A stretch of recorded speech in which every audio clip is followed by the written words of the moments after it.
Hello friends, बरायबाय चेनेलाव फिन Constable दा साखालामो नोंथांमोना बयबो मोजाङै दङ गुड निउज बेनो जाबाय फिजिकल टेस्ट एडमिट नोंथांमोना मोनबाय जानांगौ बेनो जाबाय SSC the Constable बेनि भिडिअ लाबोबाय गोबांथार कमेन्ट्स खालामगासिनो जे आदा फिजिकल टेस्टआव थांनांगौना थांनाङा आरो थाङाबा मा जागोन थाङोबा मा लाब दङ बेनि सायाव जों सावरायगोन मानोना लाइमोनफोरनि गोदान साख्रि बेनो जाबाय सेन्ट्रेल साख्रि जेराव हाजार पस्टआ दङ बेनो जाबाय 10 पास लेभेल आरो लोगोसे BtC साख्रि 12 आगस्ट एबा गाबोन मोनगोन नामा दिनै रिजाल्ट मानि होखो आरो लोगोसे एपइन्टमेन्ट लेटार मानि रानगोन एबा गाबोन मा रानगोन मा राना बेनि सायाव गोबांथार कमेन्ट्स फैगासिनो दङ बेनि सायाव जों सावरायगोन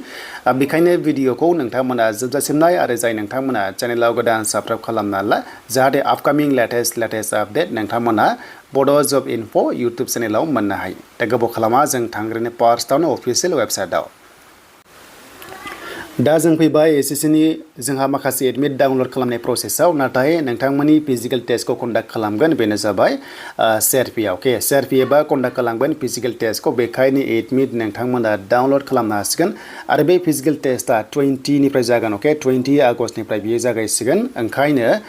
गावगावनि आईडी नाम्बारजों होनानै नोंथांमोना डाउनलड खालामदो बेनिफ्राय गोबांथार कमेन्ट्स खालामगासिनो जे आदा फिजिकल टेस्टआव थांनांगौना थांनाङा दा मोनसे बाथ्रा फिजिकल टेस्टआव खायसे खम नाम्बारफ्रा थांनांगौना थांनाङा होननानै गोबां कमेन्ट्स खालामदों दा नायदोंनाय फंबायमोन स' नोंथांमोना फिजिकल टेस्टखौ हैथार एबसेन्ट खालामनाङा गोबां खस्थ' खालामनानै एग्जाम पास खालामबाय दा बेबादि गोल्डेन चान्सखौ मोनबाय थाया आरो बैसोआबो नेबाय थाया बेखायनो जि जायो उननि बाथ्रा काट अफ फैयो उननि बाथ्रा दा फिजिकल टेस्टखौ नोंथांमोना हैथार बेनिफ्राय फिजिकल टेस्ट जोबखांनानै नोंथांमोना नेक्स्ट लेभेलाव मेडिकेल टेस्ट जागोन बेनिफ्राय नोंथांमोननि मेरिट लिस्टआव साख्रि मोनगोन दा पस्टआ गैया नङा गोबां दङ बेखायनो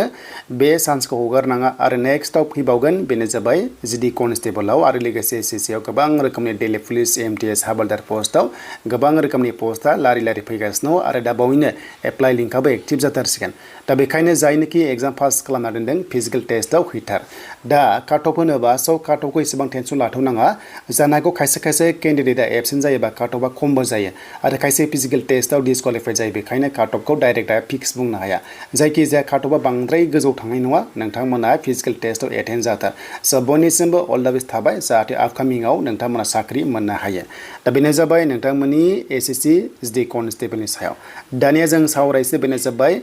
BtC साख्रिया माब्ला मोनमारगोन बेखायनो जों थांनि अफिशियेल वेबसाइटआव दायो जों फैबाय बेनो जाबाय CSP पर्टेलाव आरो दिनै मोनायाव गोबां रिजाल्ट खायसे आसा खालामदोंमोन बेनो जाबाय पेपाराव होगोन होननानै एबा पर्टेलाव होगोन होननानै नाथाय बुंनो थाङोबा दिनै 11 आगस्ट दा रिजाल्ट होथ'वाखै दासिम आरो पर्टेलावबो होथ'वाखै आरो बिनिफ्राय जोंहा मोनसे आसा खालामदों आरो बे आसायानो जाबाय गोबां माने सर्सआव मोननाय बादिबा जोंहा 2 निफ्राय 19 आगस्टनि गेजेराव मोनसे नङा मोनसे एबा गासैबो रिजाल्टआ फैगोन नामा होननानै गोबां आसा खालामदों दा आंनि मथेबा जोंहा 12 निफ्राय हमना ला 19 आगस्टनि गेजेराव रिजाल्टआ फैगोन दा मा रिजाल्ट फैगोन आं बेखौ डाइरेक्टलि बुंनो हाया एबा सर्सआव गोबांथार खोनादों नाथाय नोंथांमोननिया नैबे 12 निफ्राय हमना ला 19 आगस्टनि गेजेराव रिजाल्टआ फैगोन बेखौ जों खोनाबाय थादों दानिया अफिसियेलि बेबादि नटिसथ' गैया आरो मोननाय जायाखै आरो नटिसबो होनाय जायाखै सिगांनिफ्रायनो डाइरेक्ट रिजाल्ट होदों आरो बे रिजाल्टखौ पर्टेलाव होनाय जायाखै पेपाराव होनाय जादों स' बेखायनो जुदि रिजाल्ट होयोबा पेपाराव होनाय चान्सआ दङ दा फार्स्ट रिजाल्ट होनोबा आंनि मथेबा अके बे टेटआ फैग्रोनाय चान्सआ दङ खारन मैया PGT GT टेटनि एपइन्टमेन्ट लेटारखौ राननाय जाबाय जेराव माखासे हल्डआव दंमोन ना बेनो जाबाय 45 डेज टाइम होदोंमोन बिथांमोननो बेखौहाय भेरिफिकेसन खालामनायाव दा भेरिफाइड जानानै बेखौहाय साख्रिखौ होनाय जाबाय अब्ला बेखौ नायोबा टेट फैनाय चान्सआ दङ बेनिफ्राय ग्रेड 4आबो फैनाय चान्सआ दङ जाय नोंथांमोना ग्रेड 4 इन्टारभिउ होदोंमोन ना ग्रेड 4 फैनाय चान्सआ दङ नैबे फरेस्टआबो फैनाय चान्सआ दङ बेनिफ्राय VCDCआ फैगोन ना फैया बेखौ बुंनो हाथ'वा जानो हागौ बेखौ हल्डआव दोनथ'गोन जानांगौ मानोना दासान्दि एसे बेले खोनागासिनो VCDCखौहाय दा बे उननि बाथ्रा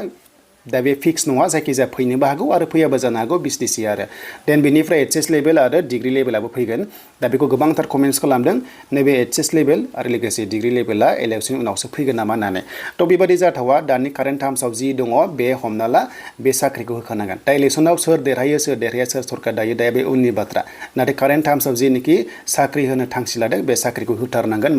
मानोना गोबां केन्डिडेट्सआ वेट खालामगासिनो दङ जेरै गासै 55,000 केन्डिडेट ग्रेड 3 ग्रेड 4 लानानै गोबां नेगासिनो दङ सर्सआव मोननाय बायदिबा दा जियानो जा आसा खालामो गभर्नमेन्टआ जाहाथे रिजाल्टखौ थाबैनो रिलिज खालामनो हायो बेखायनो जों आसा खालामदों 12 निफ्राय नैबे 19 आगस्टनि गेजेराव जाहाथे रिजाल्टआ फैयो आरो लोगोसे